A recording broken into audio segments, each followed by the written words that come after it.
Listening to the Morning Punchin' Show with RB and Jae, live and direct from more cities than an Instagram model's bio. Get ready for some boxing talk on the clock. Let's face it, you're not working and somebody's got to pay for the Wi-Fi.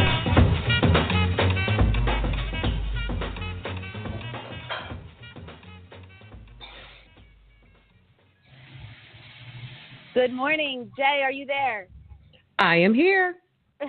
Good morning. Hey, everybody. It's RB and Jae. This is the Morning Punchin' Show, the most honest and authentic morning boxing talk show on the game. Today is Tuesday, April 18th, 2017. Our special guest on the hotline link today is sports reporter, host, and commentator covering boxing worldwide for Top Rank, Christina Poncher. And, of course, we have Jake Donovan, Jake's Take today. And let me properly introduce my co-host, my ace, my partner in crime, Jay LaBeouf from Inglewood. How you doing, Jay? I'm good, Michelle. What's up, everybody? Happy Tuesday. Coming to you on a Tuesday. You know we couldn't start the week off without another episode of the Morning Punchin' Show. You got to spend it with your girls to start the week off right. But another week of boxing, a busy fight week. We've got the triple header happening out here in Los Angeles, and we'll talk to Christina more about that. I'll be attending that. We got the fight going on back east with Sean Porter and Andre Berto. So another busy fight week. And another opportunity for us all to get together on Twitter and argue. So if you want to talk to us this morning, make sure you call us at 718-508-9842. You know, we're not boxing fans if we're not arguing with each other. The only time we're unified in our disgust is when people like Thor Hamer retire on the stool. We were all together that night. Yeah, like Jay said, big fight weekend coming up. She'll be in LA covering the big Top Rank pay-per-view card. I will probably be watching Porter and Berto, so make sure you're following both of us to keep up with both events. We're going to start today with Jake Donovan. We're going to talk about some fights that happened over the weekend, and we definitely want to touch on a hot topic that was announced last week, which was that Spike TV, their deal with PBC has reached a conclusion. So we're going to talk to Jake more about that and what that means and why it's over, because we feel like Spike had some of the best PBC cards, don't we, Jay? I did. I enjoyed a number of cards that I saw on Spike. I enjoyed some of the cards with Broner. There were a few, of course, with any fight. No fight is perfect, but I saw a number of cards that I enjoyed on Spike, so I was pretty surprised that they pulled the plug on that particular outlet. So we'll let Jakey get more into that. Yeah, for sure. We'll have some, in case you missed it, topics. We're going to talk about Canelo Chavez a little bit, and some other good word on the curb that I actually got this morning. But, Jay, I believe Jake Donovan is on the line. Yes, he is. Jakey. You're rocking with the Morning Punchin' Show with RB and Jae, and now it's time for Jake's Take. Hey. Hey, good morning, RB and Jae. Good morning. Good morning. All right, throwing off my rhythm a little Jake? bit with this How you Tuesday. doing? I'm doing all right. Yeah, this Tuesday stuff got me thrown off a little bit, but I'm ready to roll. I know. I think we're all a little thrown off, but that's okay. We had so many people hitting us up yesterday, like, where are you girls at? Where are you guys at? Where's Jake? And, you know, I had this big press conference in North Carolina, but we definitely want to make sure that we talk to everybody every single week, whether we got to move it back a day or two. But anyway, there was some big fights this past weekend, Jake. We want to breeze through those, but then we definitely want to get your take on the Spike TV deal that has reached its conclusion with PBC. But I want to start off talking about the Burns fight versus Indongo and how that fight has now affected the 140-pound division. Yeah, I mean, Julius Indongo is just wreaking havoc on the 140-pound division. You know, last year he goes to Moscow and, you know, scores a spectacular one-punch knockout of Edward Trojanowski to just emerge as a titleist. Then he goes to Glasgow, Scotland, to Ricky Burns' hometown, and snatches another, 2 fights, 2 titles for Julius Indongo. He's really shaking stuff up at 140 pounds. Terrence Crawford is, of course, the lineal, world champion in the division. So everyone's looking at that unification next, because there's going to be 5 belts at stake if you count the IBO. Of course, with titles comes mandatory obligations. So unfortunately, Terrence has his own business to take care of on May 20th with Felix Diaz first. Yeah. But Indongo is already looking at he's got a mandatory challenge versus Sergey Lipinets of Russia. Ooh. So right, yeah, that's a hell of a fight. I mean, Lipinets is another one of those can fight badasses. He just wants to fight the world, and he's ready for his title shot right now. his people have already told me they're not willing to step aside. They want that fight next. They earned it with, the knockout over Lenny Z last year, and then he had another fight in March just to allow this unification bout to take place. And he's saying he's got next. If Ndongo wants to go to other business, leave the IBF title at the door because he's fighting for that IBF title, but he wants to fight Julius Ndongo. He doesn't want a vacant title. He wants to fight a legit champ, and then he wants to fight Terence Crawford right after that. I don't see Lou being okay with the step aside either. Isn't Lipinets with Lou DiBella? Yes, Lipinets is with Lou DiBella. He actually signed with him, I believe, before Lipinets even signed with PBC. So he's a legit Lou DiBella Entertainment fighter. Not that Lou is this, quote-unquote sham promoter that people try to insist everyone in the PBC circuit is. But Lou is absolutely going to, step up and fight for Lipinets. But, Lipinets is going to get that title shot one way or another. So there's a lot going on. I mean, you got to love it. The 140-pound division looked like it was starting to fall off when everyone was moving up to welterweight. But it's fully loaded right now. I mean, there's a lot of really good fights that are going to be coming up in the next year. I have to say that there was a little bit of hypocrisy on social media with this whole Ndongo and Crawford. And, it's funny how for certain fighters, all the belts matter, right? All the belts. But when it comes to Terence, he shouldn't fight him. He ain't this. I'm like, why is it okay for certain fighters to want all the belts but not other guys? Yeah, I don't get that. I don't get the whole movement where, why did, Terence Crawford has to move up to 147 pounds. I mean, I feel like if Twitter was around 30 years ago, Aaron Pryor's, 140-pound reign would have never been appreciated. Why isn't he forcing Sugar Ray Leonard to fight? How come he's not forcing Sugar Ray Leonard out of retirement? Why are these guys trying to break records? It's like, why shouldn't Terence Crawford try to clean house at 140-pound division? We've talked about it on the show. I personally think he's the most talented fighter in the world. He needs these fights to prove he's the, pound-for-pound best in the world. Cleaning out 140-pound division right now, that would make Terence Crawford the best in the world. If he has the opportunity, stick around. Why not wait for Mikey Garcia to move up in weight? If he can make 140 pounds, I see no reason why Terence Crawford should move up anytime soon. That's right. I read something, I believe it was on Boxing Scene, that Eddie Hearn said that Burns can actually still come back from this loss, and that an Adrian Broner fight is still out there. And I'm like, wow, how convenient. We get Broner-Burns now. Really? Yeah, these two guys just seem to walk ass backwards into the, vacant titles. It's unbelievable. Ricky Burns, he was done, I want to say 3 years ago when he fought Dejan Zlaticanin, and Zlaticanin made him look silly. Actually, after Terence Crawford got done with Ricky. The fact that he got to fight for a vacant title doesn't mean that he's still championship caliber. He fought, a very soft opponent to get that title, fought a very soft title challenger in his first defense, and then was made to look like the pastime fighter that he was, against a peak, fighter in his peak like Ndongo. Him fighting for any more titles, he should just, he should have a couple more fights at home, and thinking about a retirement tour right now. Ricky Burns is a fighter. He's scratched out a lot from his career, but he has no business at the championship level anymore, and I don't want to hear about any more vacant titles.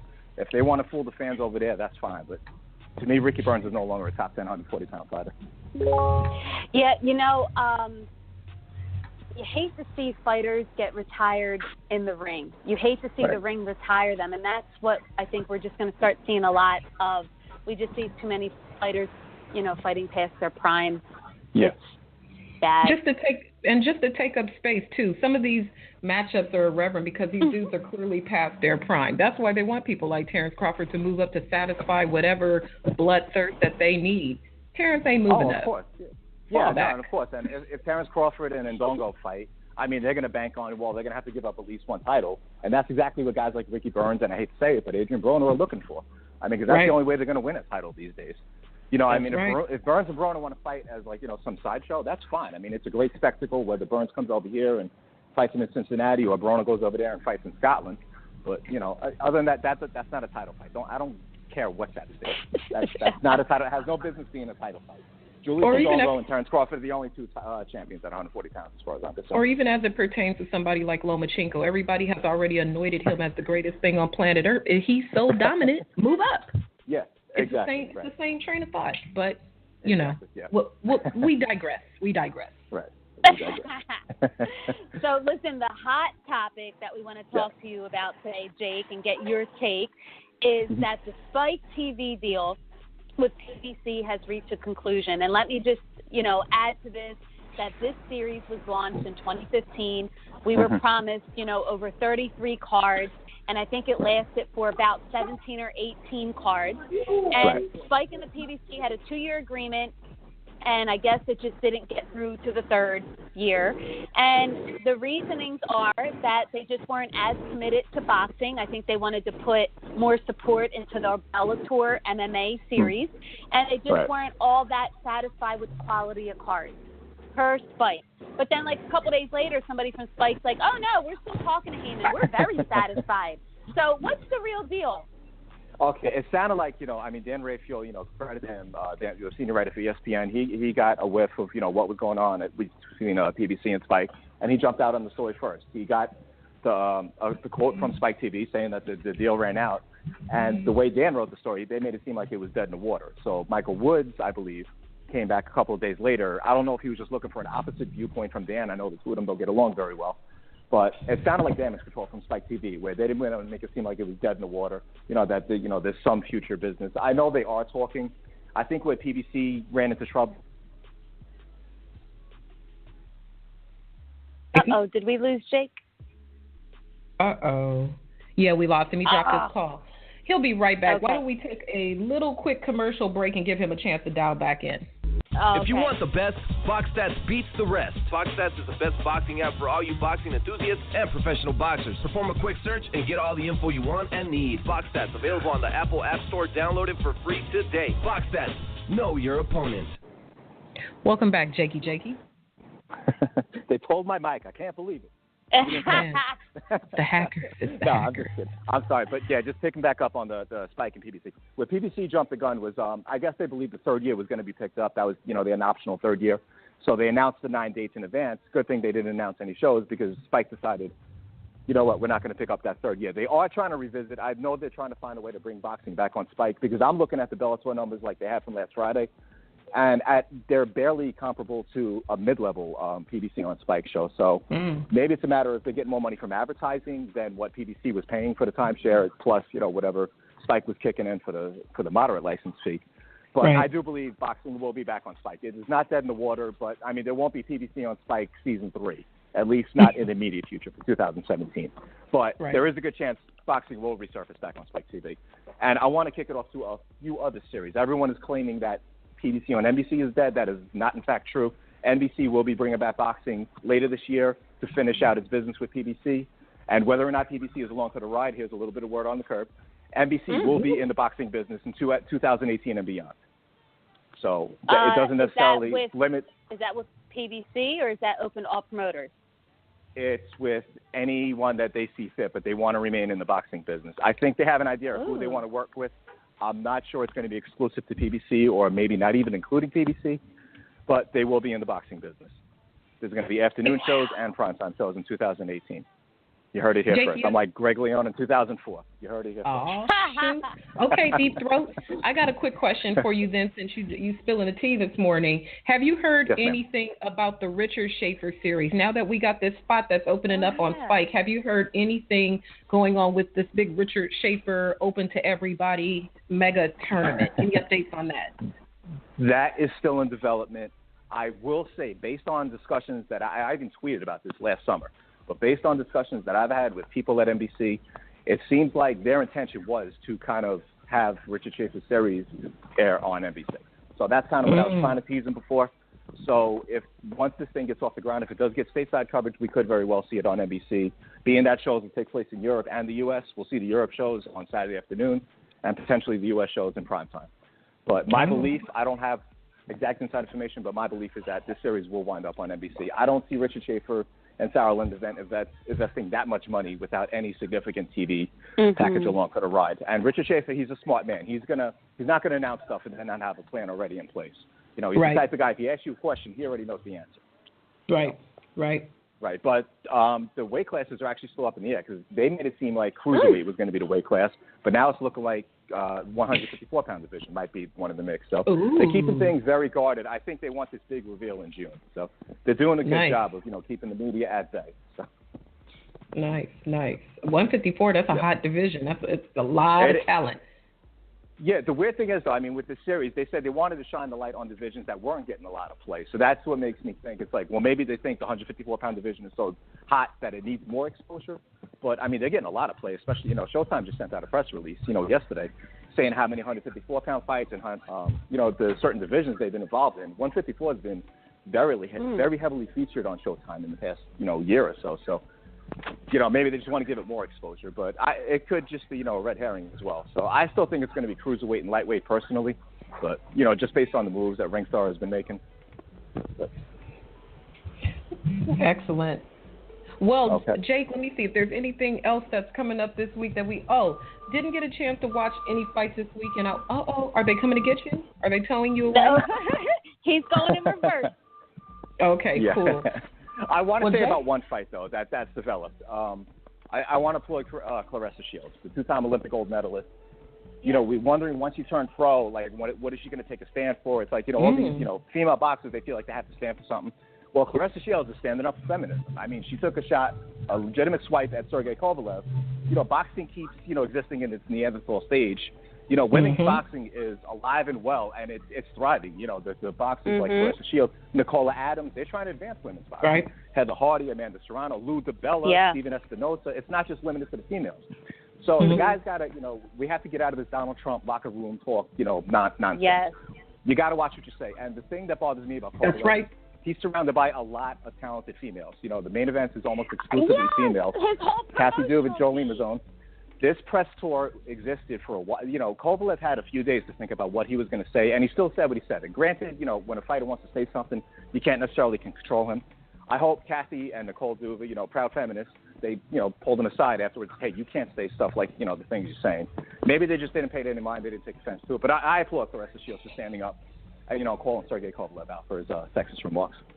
I've been traveling, and I'm kind of lost in the sauce right now. What the hell did he say? He was just making comments about Andre Ward's lack of punching power, that he slaps like a woman. And, Claressa Shields, was the first one to say, hey, I'm a female boxer, and I damn sure don't slap like a woman. And, the abridged version that, she can't wait for Andre Ward to kick his ass again, which didn't actually happen last year, but, point taken. Yeah. And so funny you should bring that up. My latest that I penned this morning for Black Sports Online. So if you go to Black Sports Online or check my timeline, you can read my piece.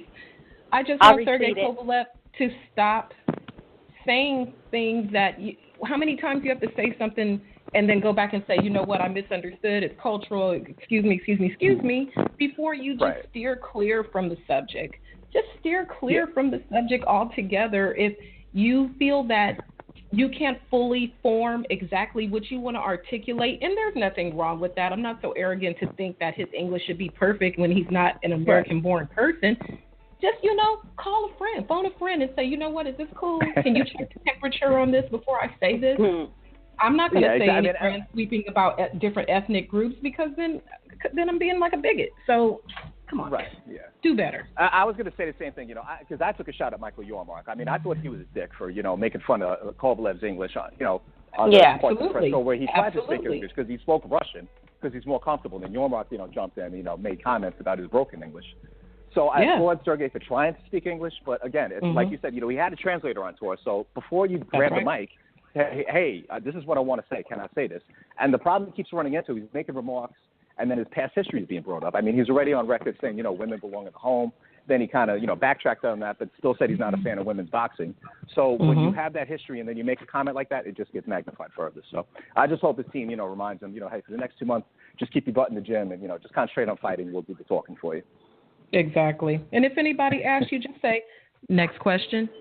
And be there you go. No comment. No comment is an answer. It's a legitimate answer.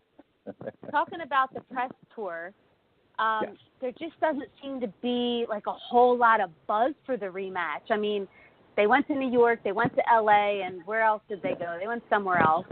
And I just didn't see a lot. I didn't see a lot of coverage. Are a lot of media just not being invited, or is it just really weird because Rock Nation has taken the lead on this? It feels weird. Well, I'm going to Jake, say, from your perspective, go ahead and give your perception, Jake, and then I'll tell you what it was like out here. Absolutely. I'm sorry for jumping into it, but I will say if Main Events was at least the co-promoter or the lead promoter, this would have been handled a lot better. They're professionals. They know how to run a press tour. Rock Nation just still has this ego that, they can dictate to everyone, and they can tell people, a day before a fight is coming up, hey, my guy is fighting. You need to care about it. They need to plant the seed well in advance, in order to get people to care, because in case they didn't check the numbers from last November, a lot of people didn't care about the fight. Yeah, it was a pound-for-pound showdown, but it was on pay-per-view. People didn't want to pay for it, and now you're telling people they got to pay for it again. Yeah, you lowered the price $10, but now your ticket prices are, almost double for the cheapest seats. They're $200 more for the most expensive seats. So you're asking people to put down good money. You better make people care, and they're not doing a good job of that. So right now I would say there's as much interest in the rematch as there was in the first fight, which is not a good thing. They're banking on the whole, the first fight was controversial, so more people are going to care about the rematch. Like you said, RB, it's not showing up in the 3-city press tour. The shame of it is, you got a guy like Andre Ward that a lot of people hate on. I think a lot of it is unjustified. I get it, he rubs people the wrong way. But you look at his life, this guy is like the perfect role model. If you're looking for an athlete to look up to, Andre Ward is the perfect fit. He hasn't lost a fight in more than 20 years. He lives a clean life. And, he does it because he wants people to look at him and say, this is where I am. If you're going to look up to me, he knows what he's representing. I have all the respect in the world for Andre Ward. I don't have to agree with everything the man says. He doesn't have to agree with everything everyone else says. The guy is, to me, he's a great role model. I wish a lot more people liked him. He's not the most exciting fighter, but he's a great athlete. I just think over the past couple of years he has become a little bitter, and I think that's maybe the issue, because I've always liked Andre Ward too, and we've always been a fan of his, but lately he's just been really, really bitter, and it's really hard to really gravitate and attach to someone that has such a chip on their shoulder. Whether he likes to admit it or not, I think the media finally did catch up to him, and all the negativity I think did finally, catch up, where it's like, man, I don't want to talk to everybody anymore. I don't want to be out there. He's kind of got a chip, I think, on his shoulder. No, I agree completely with that, too. But he's also on camera, too. When he's asked questions, it's like when you give an answer, it's like three different reporters can take it three different ways. And, he's calling people out on it, too. He's like, this is what I said to you and this is what you wrote. He's like, so now I'm not going to answer your questions anymore. Terrence Crawford has done the same thing. He, people have the absolute wrong things about him. He grew wise to it. There's not a lot of people in the media he talks to anymore. His career is not suffering, though. So maybe Andre is in a position where, he feels like, he doesn't necessarily need boxing. Rock Nation, I'm sure, has, plenty of sponsorship opportunities for him. That's why he joined Rock Nation. So maybe he feels like he could literally afford to be better. It's not rubbing off the box office, but maybe he doesn't care. But the problem is Rock Nation needs to care if they want to make money off of, their athletes' events. Any idea how the undercard is shaping up? The co-feature, to my knowledge, is supposed to be a great 122-pound matchup between undefeated Guillermo Rigondeaux and Chucky Flores. That's a fight that's been rescheduled I don't know how many times, but to my knowledge, that is supposed to be the co-feature bout. So, again, if Main Events had more of a stake in the event than just Kovalev, we probably would have seen at least one of their fighters on the undercard. But I guess, because it's 2 months away, they're not going to start shaping up the undercard quite yet. But Rigondeaux, Flores, I would say, there's at least a 90% chance that will be the co-feature. Good grief. I hope they're keeping an eye on their little young guys. I keep an eye on some of their younger fighters that we interviewed when we were out in Vegas during the first fight. So we'll see some of them head out on the card. Let me plant this seed. Clarissa Shields, she made her pro debut on the, it was actually on the preview portion. It wasn't on the pay-per-view portion, on the preview portion. Yeah. Now she's already beefed with Kovalev. Why not put her on the undercard? She actually did pretty decent numbers for, the first ever female fighter headliner. It was a good fight, too. Yeah, she is very entertaining. Most women's boxing fights that wind up on TV are very entertaining. Networks need to stop looking at it as a novelty and like, hey, fans, when they're in the ring, fans are paying attention. Plus she's a two-time Olympic gold medalist. She's earned the right to get that exposure. Let's put her on. She's wisely a free agent. No reason why she shouldn't be on the undercard. I will say I'm going to take a knock here. The only one who has not really impressed me or did not have a super-duper fight was Marlena Esparza.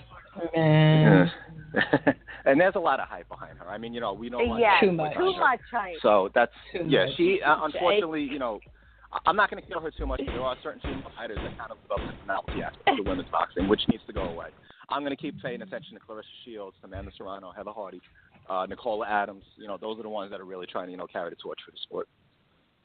And, of course, on the men's side, Lou DiBella and Steven Espinosa and, now Frank Warren, they're all getting involved. They're not just – it's not just a novelty act to fill their undercard. These guys have been all the way behind it. So, they deserve some props, too. Yes, they absolutely do. Well, Jakey, it's always a pleasure to be with you. We know you have to get on the road. Remember to follow Jake in the box on Twitter, and shout your site out one more time, Jake, where they can follow up your illustrious writing. Fightnights.com. All right. Yeah, you mentioned that other website before. That we can't talk about that anymore. I'm just kidding. I still got love for boxing scene. I'm just joking. I love the boxing scene for Keith Idec, Rick Reno, and all the writers that are fake and real. Look, and I must be honest, Jake has written like... I'm sorry. My finger slipped. My bad. Listen, Jake has written like 50 articles at fightnights.com, so you have to, go follow fightnights.com, visit the website, because Jake is putting all the articles and the content and the interview. It's all over there now, so definitely, check out fightnights.com. All right. Thank you very much for that, RB. Always a pleasure. You're welcome. All right, let's take a quick commercial break, and we'll be right back with more Morning Punch-In Show. If you want the best, BoxStats beats the rest. BoxStats is the best boxing app for all you boxing enthusiasts and professional boxers. Perform a quick search and get all the info you want and need. BoxStats, available on the Apple App Store. Download it for free today. BoxStats, know your opponent. All right, we are back. We're back.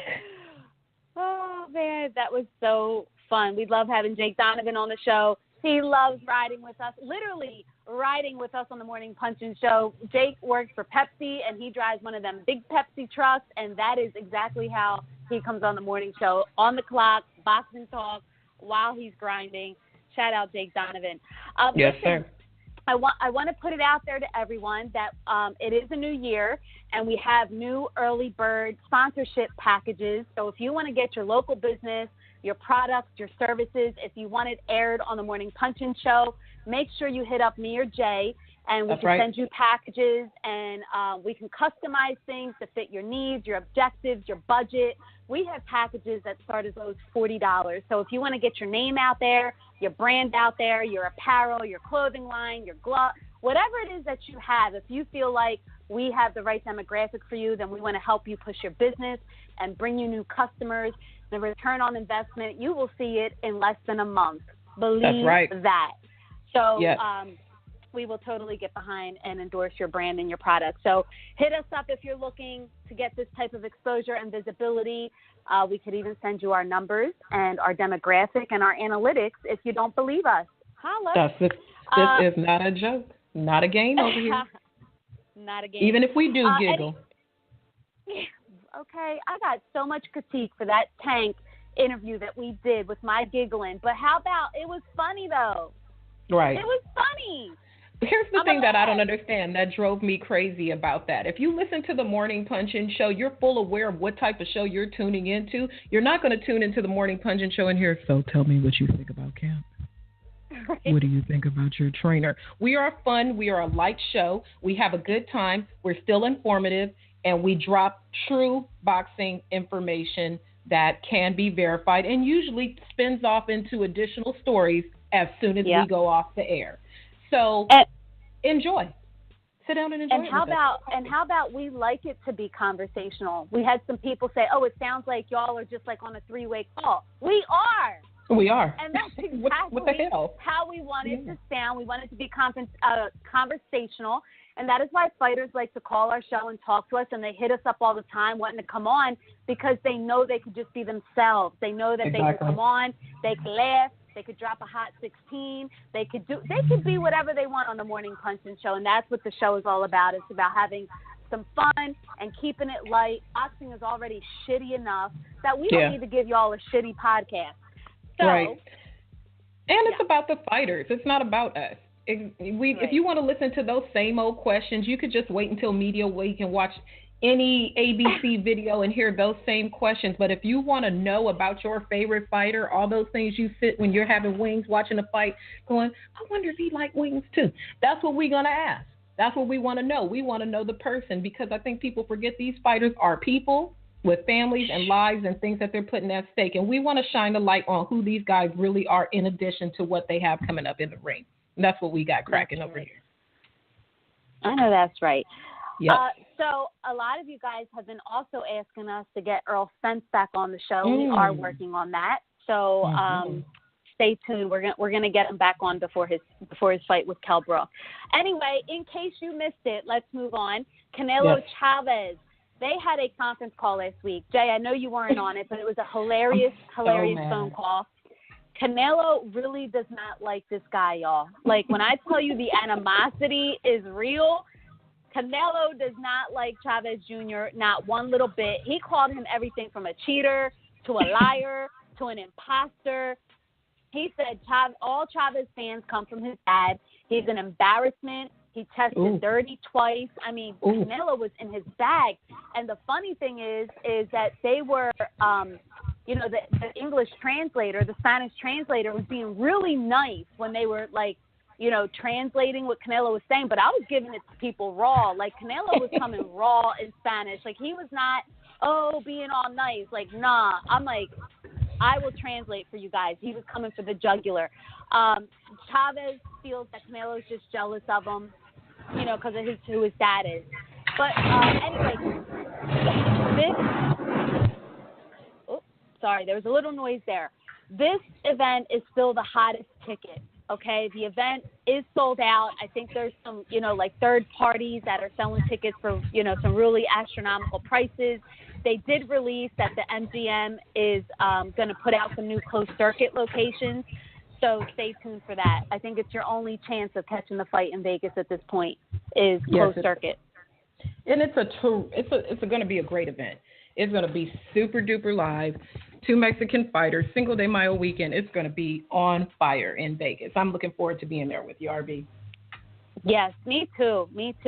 I do know that the New York Hotel Casino is going to have a closed circuit, and the Mirage Casino. So those are the 2 that I know of so far. So you guys could check online more for that. Anyway, Keith Thurman has resurfaced. He went away for like 2 weeks after his fight with Danny Garcia. I think he went to Asia. He loves traveling. And he came back talking about, I want Manny Pacquiao, pick a date, pick a location. That's who I want next. I said, woo! Okay, bro. When they can play the flute. I don't know. Okay. I don't know. But I'm not mad at Keith Thurman. He wants those big, high-profile fights. That's a good fight. If they can make it happen, talk that talk, Keith Thurman. If you want a big fight, call it out. Let's do it. Okay, so I have to play a little bit of devil's advocate here. Every time we've had Keith on the show, he has told us that he does not want to be a pay-per-view fighter. I want to fight on free TV. I want millions of people to see me. Well, if you fight Manny Pacquiao, homeboy, it's going to be on pay-per-view. So are we going to be okay with that? Nah. Unless he wants to fight even then it'll still be on pay-per-view. He'll have to go down to Macau or something. Maybe he was out there scouting. I don't know. No, I'm just kidding. We're not going to drop that tea. He was on vacation. But you're absolutely right. You can go back and listen to a couple of our interviews with Keith Thurman. He said very clear that he wants to fight on free TV. When he was fighting, was it Sean Porter? He said it was the Super Bowl of boxing. And the Super Bowl is on free TV. So we'll see. Mm-hmm. Well, finally, Anthony Joshua Klitschko has found a home for their fight. And it landed on Showtime. So Showtime is going to air Joshua Klitschko live, and HBO gets the delayed telecast. So they apparently found a way to play nice because it took long enough. And so that's what it is. We could watch it on Showtime, and then you could watch the replay on HBO. I sure would have liked to have seen that final number. They had to drop down to get the rights to broadcast it first. Steven Espinosa, can we hold some money? Good grief. You outbid HBO for a Klitschko fight? Amazing. If anybody can get us some receipts, I like receipts. Well, guess who says he's going to be ringside, and he's calling out the winner of Joshua Klitschko? Tor Hamer. No. And it ain't Big Baby Miller, whatever his name is.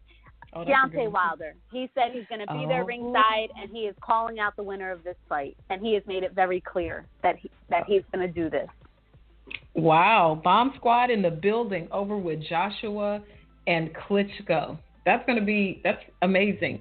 In reality, I don't know. Maybe we are going to get this fight sooner than we think. If Joshua beats Klitschko, they both fight on Showtime. Ooh, wee. Where do we even put well, obviously that fight will be in England. RB, we better start saving our money now. We need more sponsors. Right. Yes. Listen, before we get Christina Poncher on the line, she's going to be calling in here in about 5 minutes. We're going to talk about the big top-ranked card in L.A. this weekend called The Future of Boxing. Oscar Valdez is headlining, and actually I like that fight with Mariaga. It's a 50-50 fight, but we'll talk to Christina more about the card and everything going on there. But I want to drop the word on the card before we get the word on the curb before we get to Christina. Okay, you ready for this? Everybody listening? I'm giving everybody a second to tune in. Here we go. All right. When Ward Kovalev was announced, it was dubbed the rematch. I'm sorry, it was dubbed No Excuses, remember? And we all thought that was like a really cool name. Like it made sense, right? No Excuses, Kovalev Ward 2. Perfect. Well, this is what happened. Now you see it's being called the rematch. And I'm like, wait, what? Like I thought it was called No Excuses. Why are we now calling it something so generic like the rematch? Well, here's what happened. Apparently Rock Nation named the event without checking to see if it was trademarked. No Excuses is trademarked already. So they kind of jumped the gun, pulled the gun, you know, the rookies that they are, and they got into some trouble, and they had to change the name. And that's why it's now called the rematch. Wow. I didn't even know you could trademark something like that. Rookies. Oh, yeah. Duh. But wow. Ooh, that's a faux pas in planning. But now we have the rematch. I wish I had my little sound effect that I usually drop, my little Price is Right loser horn, but I don't have that one. But that's too bad. That's unfortunate. Yeah. But here we are. I got one more piece of word on the curve for you guys that I got this morning. ESPN's deal with PBC is gone. It is over. And lawsuits are now being filed by both parties. So not only is ESPN filing a lawsuit against Al Haymon, but Al Haymon slapped them with a lawsuit. So this is going to get very ugly very soon. And I want to try to grab that guy. Who was the guy that came on our show before, Jay? You just read my mind. As you said that, I was just looking him up on Twitter. MMA Analytics, Paul Gift. We got to get Paul on the line to give us more information on this. But I literally just got it like 15 minutes before the show went down. So we're going to try to get with Paul to bring you guys more information, maybe even get him on the phone next Monday to talk to us more about these lawsuits and what they read and what they're saying and why they are suing each other. But on the surface, you know, from the outside looking in, PBC was supposed to do some cards on there, and they just didn't deliver. You know, they gave them a couple big shows, and that was it. And ESPN went and canceled Friday Night Fights for what? For what reason? Why did they cut every other promoter in the country off? So I'm sure that's why their lawsuit is in play. Like, y'all promised us a certain amount of shows, paying a certain amount of money, and we're not getting it. Yes, indeed. This is going to be very, very interesting. Another lawsuit. So definitely we will reach out to Paul Gibbs from over at SB Nation, their website, bloodyelbow.com. We'll reach out to him and see what his thoughts are and his research on that, and we'll get back to you on that in a future show. So that should be very, very interesting. Why don't we take do you have some more? Nope. I was going to say that is it for Word on the Curb. All righty. So our friend Christina Poncher should be calling in just a moment. So why don't we take a quick commercial break, and we'll be back with Miss Christina Poncher. If you want the best, BoxStats beats the rest. BoxStats is the best boxing app for all you boxing enthusiasts and professional boxers. Perform a quick search and get all the info you want and need. BoxStats, available on the Apple App Store. Download it for free today. BoxStats, know your opponent. And we are back, and it is such a pleasure to invite this young woman onto our show. It feels so formal to say it that way, but let's bring on one of my favorite people in the whole wide world, one of the biggest, best that boxing has to offer on the broadcast side, Miss Christina Poncher. Good morning, Christina. Good morning, ladies. The check is in the mail for that intro, Jay. That was perfect. Thank you, because I'm broke, child. I got to pay the cell phone bill. Thank you so much. I got you. Good morning. Good morning. It's good to be with you. It seems like it's been far too long. It has been. I miss you guys. I mean, I get to hear your voice, but it's not the same as seeing your face, that's for sure. I know. We're going to catch up this year. I'm sure we will.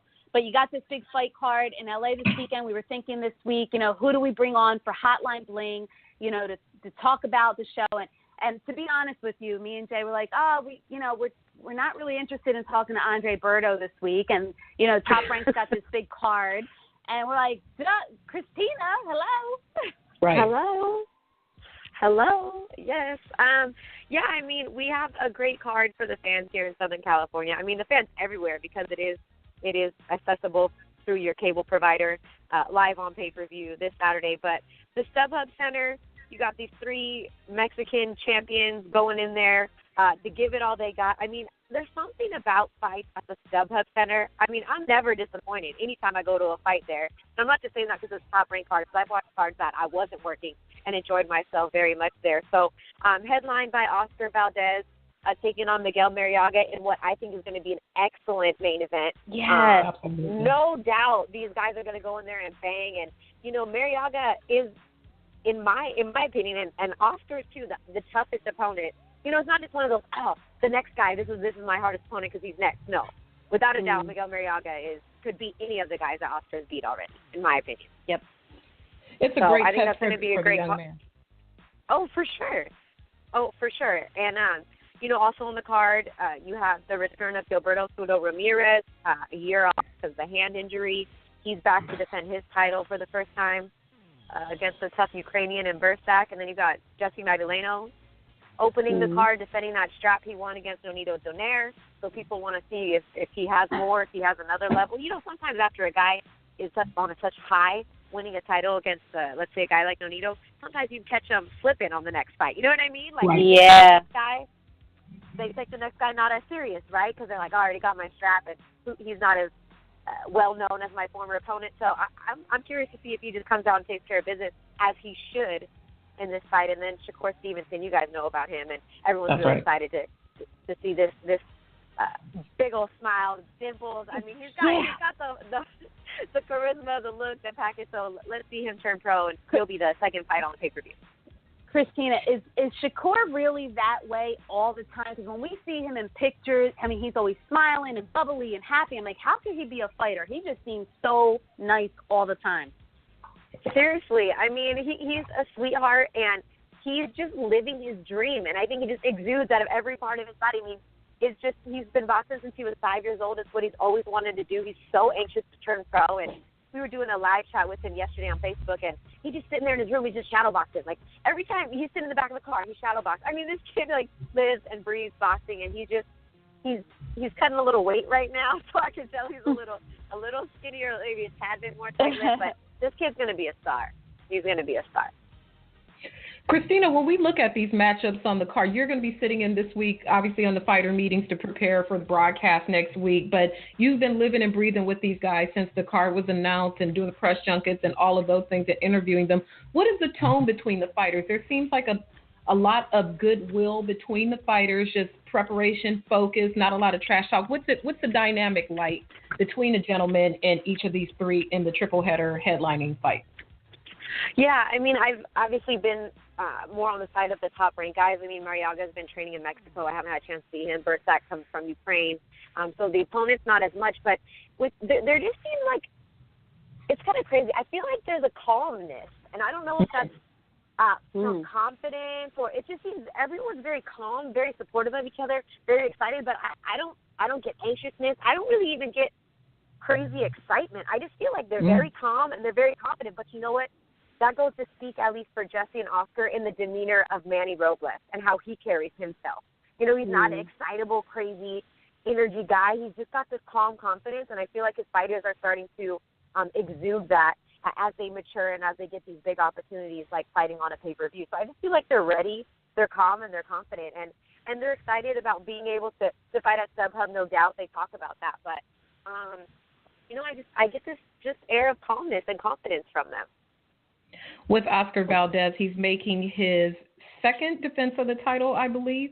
This is this is about his third or fourth defense of the title. It's his second defense of the title. I'm pretty sure. I'll have to double check my notes, but I remember one, two. I think this is the second title defense, the second or third. What's his calmness? Every time we see Oscar Valdez, every time I've had a chance to speak with him, he's been on the show with us. He's really cool, really down to earth, very committed to the sport. How is he seeing this opportunity to set the tone for the rest of his career, what's going to happen in the coming years?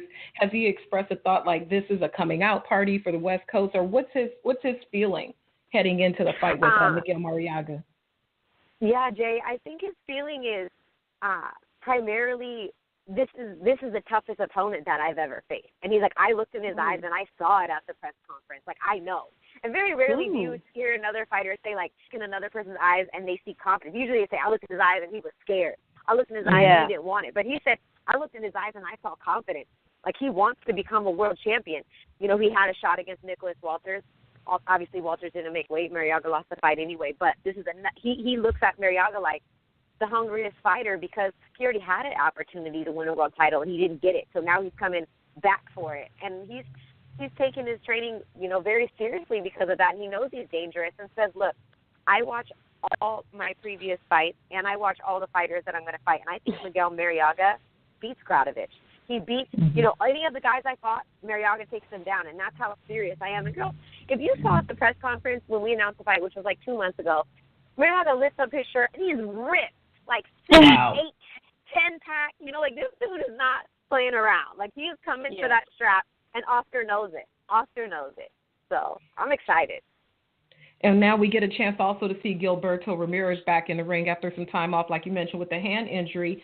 Super middleweight division, a lot of focus on that division, especially over on the HBO side of town. We got other people who've discussed moving up in weight. Has Has he had to sidestep a lot of questions about what happens after this fight? Has he been able to kind of keep people on task with that hand? No.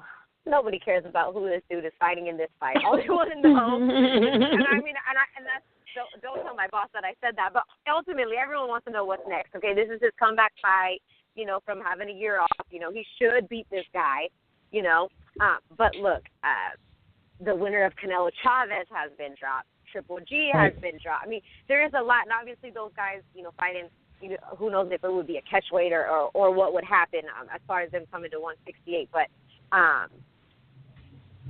I think it's been really hard for him to just say, he keeps telling you, oh, I'm just focused on this fight. But everybody knows it's that big payday. It's that bigger fight. It's that step up and, you know, take on another champ type fight that's probably coming next. Another guy that has been calling him out, Jesse Hart. After Jesse Hart won his fight 2 weekends ago in Maryland, he reaches over the ropes and yells at all the media and the broadcasters, give me Ramirez, just like that. You know okay, Jesse. And RB. So he said, give me Ramirez for. So he said, I said after the fight in the post-fight interview, I said, so I expect to see you in Carson April 22nd. He said, I'm going to be right there ringside, and I'm calling him out in person. Shoot. Let me have my popcorn and my camera ready. And now someone be like, huh? No, I'm just kidding. You're stable. He's someone in your weight class, but you know we got to keep him focused on the task at hand. And then of course we've got Jesse Magdaleno. When you look at the three guys who are headlining this card, they're all three going to be in great fights. What do you think could be the show stealer Saturday night? I mean, I it's cliche, but I think the main event is the best matchup. I mean, I don't know a lot about Magdalena's opponent in Dos Santos, so unless I'll be watching a little more tape on him before Saturday comes. But I think that the main event in this fight is not always the case. Sometimes it is an undercard fight that will steal the show, but I think it's the main event in this one for sure. I agree. Christina, I think it's a 50-50 fight. I think it is the best fight on the card. Valdez, Marriaga. That's the fight I'm looking forward to. I feel like there's I'm sorry. Go ahead, RB. No, go ahead. I was just going to see if Marriaga has another level than what we saw against Walters. I was like a little disappointed in that performance, and I know Walters was 30 pounds heavier than he probably was the day before. But yeah. I feel like there's maybe another level, and if it's anything like some of these videos from camp that I've seen, we're in for a good one, that's for sure. So I know you've been to Manny Robles' gym a couple times. Have you ever seen Oscar and Jessie spar? I assume that they're sparring partners and they work with each other. Okay, so they have sparred like 2 or 3 times, but they go so ham that Manny Robles is like, no more, because their competitive juices just get flowing, and they don't back down, and so he doesn't want them to get hurt or whatever, and it's all out of trying to make each other better. There's no bad blood between them at all. But he had seen enough of it. Frank Espinoza, the manager, is looking over like, that's it, no more. He's like, no more. That's good.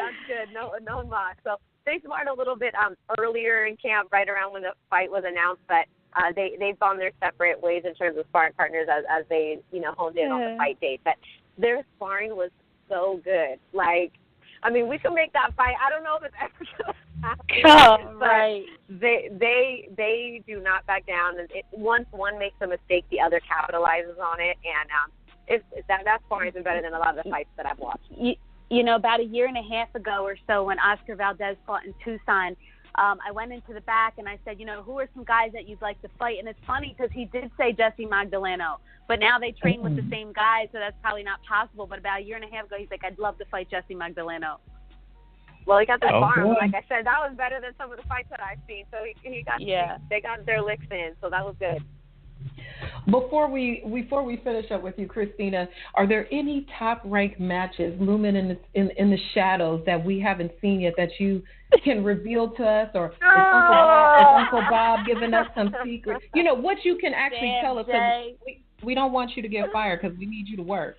But I need to work too. I got bills to pay too. But you know what? As they tell me, I know a lot of things before they come out, but they've kind of taken that mentality as we're not in the business of breaking the news, right? They kind of handle the business. But you'll see Lomachenko again soon, possibly against somebody that he may have fought before, maybe. So that maybe, and Pacquiao Horn. Here we go. No, are you going to Australia? Are you going to Australia for that? I believe so. I think we're going. I mean, I think they're going to push harder this time. Girl, come on, get in my bag and let's go. Because, I'm going to watch some Outback commercials and learn how to speak Australian, right? That's what they talk about. Goodbye, Mike. Speak Australian. But yeah, awesome. I mean, there's some stuff in the works, but yeah, you know how we do. So I'm gonna let the news people you guys put that out. So it'll be busy. We could at least say that there's some good stuff coming down the pipeline. Things are going to be busy. Oh, for sure, and maybe even another way for fans to be able to see top-ranked fights. It's been really hard with the cable networks trying to get dates, which causes stuff to go on pay-per-view because we got to keep our guys active. But there may be some things in the works where they'll see our fighters a lot more often. I'll just leave it at that. Great. That's great news. All righty. So for those of you listening in to Christina, remember the fight goes down this Saturday at the StubHub Arena in Carson, California. Come out. You can see your girl Jay. Tickets you can buy me a beer. Yes. Tickets still available. $25. That's right. $25. You can purchase them at AXS.com, or you can dial 888-9-AXS-TIX, or you can get them at the StubHub box office. But you'll probably want to get them ahead of time because by the time you get there, you won't get the seats you want. A great night of fights, a great commentator, and I look forward to seeing you on Saturday, Christina. Thank you. And one more quick note, broadcast team, we have Tim Bradley and Jessie Vargas both on the broadcast team. So let's see how Really? You're going to sit between them, right? Wow. That's a little bit of news for you. Yeah, you better wear some headgear. You better wear some headgear, girl. They got us separated. I got Jessie Vargas backstage in the locker rooms with me, and they got Tim Bradley at the table, so they should be good. Okay. I'm going to get you some. Hold on. Now that you brought up Christina Tim Bradley, now that you brought up Tim Bradley, I actually asked Carl Moretti about him a couple of days ago. Where's Tim Bradley? What is he doing? Is he just chilling? Oh, you know what? I mean, he's not chilling in terms of not staying busy because him and his wife Monica opened a restaurant. They started managing some fighters. Monica signed a few more fighters, so that he's kind of taking them down by the Rock Gym. He was there not too long ago with his fighters he was sparring. So he's kind of getting his feet wet on the business side of things. I do expect another fight from him. I just don't know when it's going to be, but they got they keep 5 different hustles in their pocket, so they got a lot going on out there. I like that. I like that. They got a poke restaurant, that's popping out here in California. If people don't know, that's that, raw fish, sushi, poke. What's the name of the restaurant, Christina? I can't remember. Shoot, I wish I knew it because I would plug it for Monica. But it's out there where they live in the Rancho Mirage, Palm Springs area. But it's a poke restaurant, like a poke fusion. So it has an Asian type flavor. So Awesome. Yeah, but yeah. Well, thank you. But I'll let you guys go. Christina. We could talk forever.